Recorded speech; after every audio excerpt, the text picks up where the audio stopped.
Alors, je vais continuer la suite de la journée puisqu'on avait commencé par l'intérêt du petit déjeuner et quoi manger au petit déjeuner pour être en forme.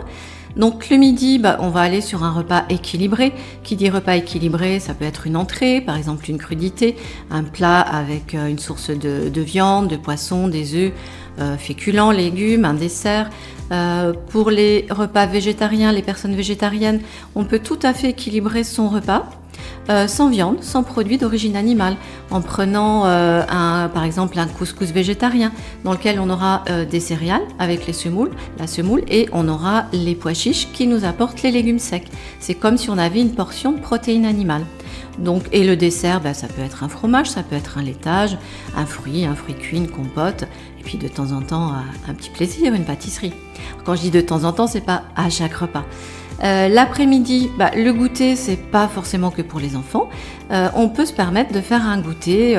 Et là, autant le matin, on évite le sucre que le midi, que l'après-midi, au moment du goûter, on peut se permettre cette petite pause sucrée. Ça peut être une poignée de fruits secs, des fruits séchés, un fruit, un carré de chocolat, par exemple.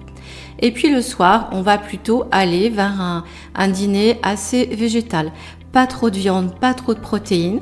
Le matin, on a besoin d'un neuromédiateur qui s'appelle la dopamine pour nous doper.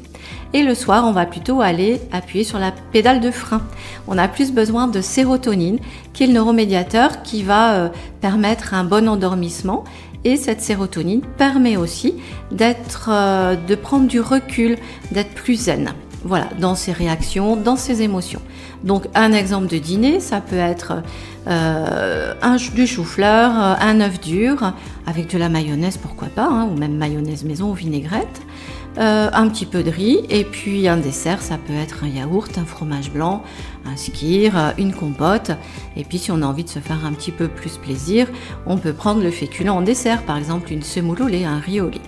Et là, je viens de vous brosser toute la journée, quoi prendre, à quel moment de la journée. Et puis le soir, j'ai oublié, on évite de manger trop gras. Parce qu'un dîner gras, ça va charger la digestion. Le sommeil sera de moins bonne qualité si on fait une raclette le soir. Et à ce début d'automne et approche de l'hiver, les raclettes commencent. C'est pas la très bonne idée pour le soir, sauf pour le côté convivial.